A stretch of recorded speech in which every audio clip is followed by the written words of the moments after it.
इससे मैं, मेरा मायका, मेरा ससुराल, मेरे सारे टीम मेंबर्स का घर परिवार सब तबाह हो चुका है।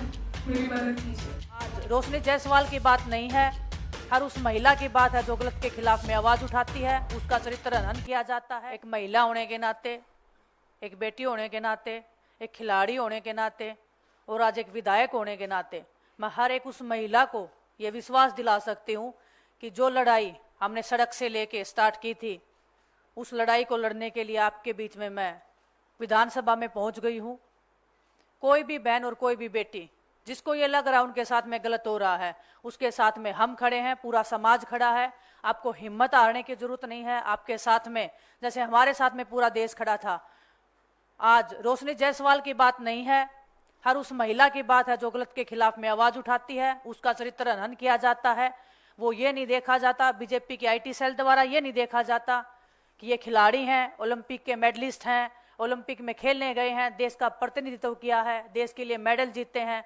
जब मैं ओलंपिक्स में जा रही थी तब भी मेरा उतना ही मेंटल हरासमेंट किया जा रहा था जितना आज रोशनी जायसवाल का किया जा रहा है, सिर्फ इसीलिए क्योंकि हम उन ताकतवर लोगों के खिलाफ बोलने की हिम्मत बनाए रखते हैं। बोलने की हिम्मत है, लड़ने का जज्बा है। उसको तोड़ने के लिए कैसे एक महिला के विचारों को, उसकी भावनाओं को, उसकी हिम्मत को तोड़ा जाए, वो बीजेपी से अच्छा कोई नहीं जानता है और हमसे अच्छा कोई नहीं जानता है, क्योंकि हमारे साथ में भी वो किया जा चुका है, किया जा रहा है। मैं आप सबके माध्यम से बताना चाहती हूँ, ब्रजभूषण का जो केस था वो आज भी कोर्ट में चल रहा है। पूरे देश में ये बातें फैलाई गई हैं कि ये केस बिल्कुल झूठा था, गलत था।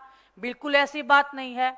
वो केस आज भी कोर्ट में है। 6 महिलाओं ने उनके खिलाफ में एफआईआर की हुई है। 1 महिला के बयान दर्ज हो चुके हैं, कोर्ट में पूरी गवाही हो चुकी है। 5 जो महिलाएं हैं, जो लड़कियां हैं, उनकी अभी बाकी है। वो केस हम अंत तक लेके जाएंगे, लेकिन हमें हर तरीके से तोड़ने की, हमारे खिलाफ में नैरेटिव बनाने की कोशिश की जा रही है, की जाती रहेगी।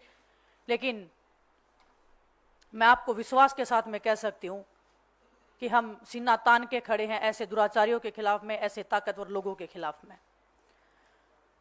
मैं पूरे देशवासियों से, प्रधानमंत्री जी से, हर एक उस भारतीय नागरिक से पूछना चाहती हूँ कि रोशनी जायसवाल का गुनाह क्या था।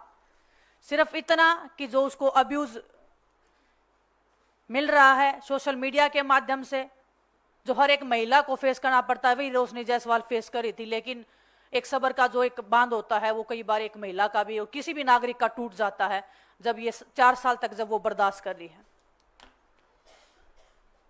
महिलाओं को धमकी देने वाला और जो मेरे संज्ञान में आया है, ये सिर्फ रोशनी जायसवाल को नहीं, एक भी सिंगल महिला को इस आदमी ने नहीं छोड़ा है उसके खिलाफ में गलत टिप्पणी करने के अलावा, या उसके खिलाफ में कोई भी गलत बात नहीं की हो उसने सोशल मीडिया के ऊपर। आज बात यह नहीं है कि रोशनी जायसवाल कांग्रेस की पदाधिकारी है या वो कांग्रेस पार्टी में है। बात यह है कि वो एक महिला है और वो गलत के खिलाफ आवाज उठा रही हैं, वो अपनी आवाज को पुरजोर तरीके से रख रही हैं। गुनाह सिर्फ इतना है कि वो महिला है और वो लड़ना जानती है, ये उसका गुनाह है। रोशनी को लगातार राजेश, भगवा राजेश, और भगवा का आप मतलब समझते हैं, मुझे बताने की जरूरत नहीं, पूरे देश को पता है। उसका नाम जो है सैफरन राजेश है। बलात्कार की धमकियां दे रहा है। ना तो भाजपा की सरकार ने, या ना यूपी सरकार ने, ना यूपी की पुलिस ने अभी तक कुछ बोला है। भगवा के भेष में छिपे हुए राजेश जैसे जो ये लोग हैं, जो सरकार के संरक्षण में पड़ रहे हैं, ऐसे बदमाशों पे क्या कभी कोई कार्रवाई हो सकती है? क्या हम एक उम्मीद की नजर से देख सकते हैं कि महिलाओं के खिलाफ में जो अपराध हो रहे हैं उसके खिलाफ में हमारी सरकार कुछ करेगी? मुझे बहुत कम उम्मीद है, आस और उम्मीद बहुत कम है। लेकिन मैं उस छोटी सी उम्मीद के ऊपर मैं पूरे देशवासियों को बोलना चाहती हूँ कि उम्मीद को जिंदा रखना। आपके सामने रोशनी जायसवाल जैसी, विनेश फोगाट जैसी, साक्षी मलिक जैसी बेटियां सामने खड़ी हैं लड़ने के लिए। अभी हाल फिलहाल में उस केस की मुझे ज्यादा अभी मैं कोशिश कर रही हूँ डिटेल निकालने की, लेकिन हरियाणा में भी एक एसपी के ऊपर 6-7 महिलाओं ने लेटर लिख के मुख्यमंत्री जी को बोला है कि हमारे साथ में गलत हुआ है। और मैं दावे के साथ कह सकती हूं कि आने वाले टाइम में उन लड़कियों से ये बयान लिखवाया जाएगा या उनसे बुलवाया जाएगा कि ये हमने नहीं किया है। उनको दबाने की हर पुरजोर कोशिश की जाएगी और हमें पता है कैसे दबाया जाता है, क्योंकि हमने वो पीड़ा से हम गुजरे हैं, उस दर्द से हम गुजरे हैं, उस लड़ाई से हम 2 साल से गुजर रहे हैं। कैसे दबाया जाता है और कैसे दबाया जाता है उसका पूरा अंदाजा हमें है। और मैं फिर भी आप सबके माध्यम से मैं उन बहनों को कहना चाहती हूं कि आपकी ये बहन सड़क से लड़ाई लड़के विधानसभा में आपकी आवाज उठाने के लिए वहां तक पहुंची है। अगर आपको ये लगता है कि कोई आप पे दबाव दे रहा है, कोई आपको डराने की कोशिश की जा रही है, या कोई आपको बोल रहा है कि आप ये चीजें लिख दो, ये सब गलत है, तो मैं आपको विश्वास के साथ में कह सकती हूँ आपको एक फोन कॉल की जरूरत है। बस आप एक फोन कॉल लगाएंगे, हम आपकी लड़ाई आप बोलोगे हमें सड़क पे बैठ के लड़ाई लड़नी है, वो लड़ाई हम लड़ेंगे। आप बोलोगे कि हमारी आवाज को पुरजोर तरीके से उठाए, हम उस लड़ाई को अंत तक लेके जाएंगे।